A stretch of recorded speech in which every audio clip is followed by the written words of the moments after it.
So last summer, everybody spent their time down the lower lawn, and that's what inspired me to build this stone patio over the winter so that I can bring the patio furniture down there.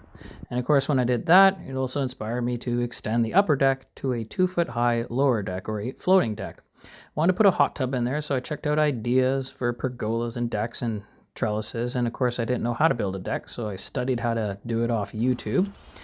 And I wanted to use this area here, so I had to cut down some bushes and kind of clean up the area. Measure, of course.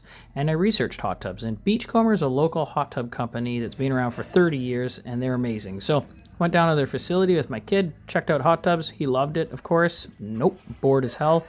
But once we figured out which one we wanted, I went back home and started digging. Dug about 1.5 feet deep so that I can get some hard, dirt. And then I wanted to pack in some gravel because you want that hot tub to have a good area to sit on for years. Once that was packed and I put in my footings, I did some more measuring just to make sure that I'm lined up with a upper deck. I bought a ton of wood. Make sure you have an account if your guys are going to be buying lots of lumber. And then I used the stringers that I purchased just to kind of measure out how far I am going to be coming out here. So once I did that, I put my 2x8s on the outside of this 24x24 platform. And I kept 3 of the posts really high up because that's what I'm going to build the pergola on. Once I finished the measurements of the stringers, cut them down, finished the actual stairs, and I had to do a little extension off this platform to the new stairs going up to the top deck. So it looks pretty solid. I also went on Facebook Marketplace and found somebody's old aluminum fence or railings I didn't want, so I cut those up and installed a gate with that. Super cheap, way cheaper than if I had done it, custom. And I spray painted it. Okay, so old deck was rotting. I wanted to replace those boards with some new boards and just bring everything back to life, get rid of that blue paint, and whatever's left over I can sand. I had to get an electrician to come in and wire up the 240 to the house, so you want to run that underground. I did my own electricity because I connected the outdoor one light I had with a plug down below so I can put in garden lights essentially. And that's what these are. They're deck lights for your stairs, and I wired those all up. I also got my irrigation company to come back out and put a little extension on the sprinklers so that I can build a climbing jasmine for my pergola and stuff. In the summer it won't dry out. So there we go. I wanted the one half to be kind of boards and then a trellis. This is the pergola, of course, at the top. That took some work to do, but it's starting to look pretty solid. And I, of course, was excited for this day. Hot tub arrival. So once these big bad boys arrive, they are really, really heavy. The guys just slid it down the side of the house and put it into place. This was a pretty exciting time because it was all starting to come together, and it took 6 months for this to come because everybody's ordering hot tubs during the pandemic. Nobody's going on vacation.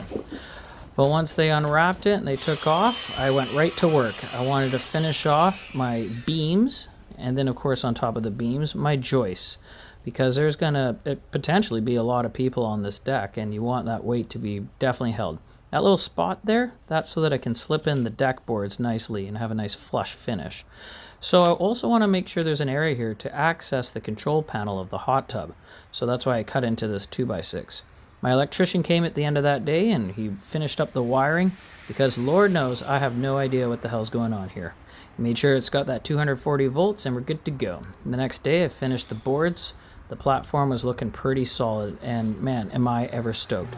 The company actually sends somebody from the company to do what's called a wet start. They show you how to use the chemicals, clean the hot tub. I was pretty excited.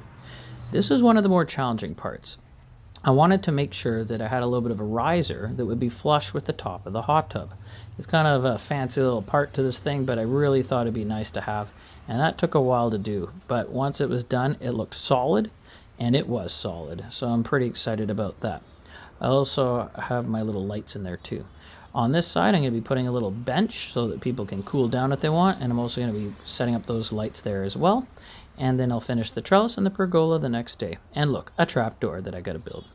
Now on the outside, I used the old remaining wood from the old deck and built these little raised garden beds, and also made sure that no rats or anything will get in underneath this deck by enclosing it really nicely.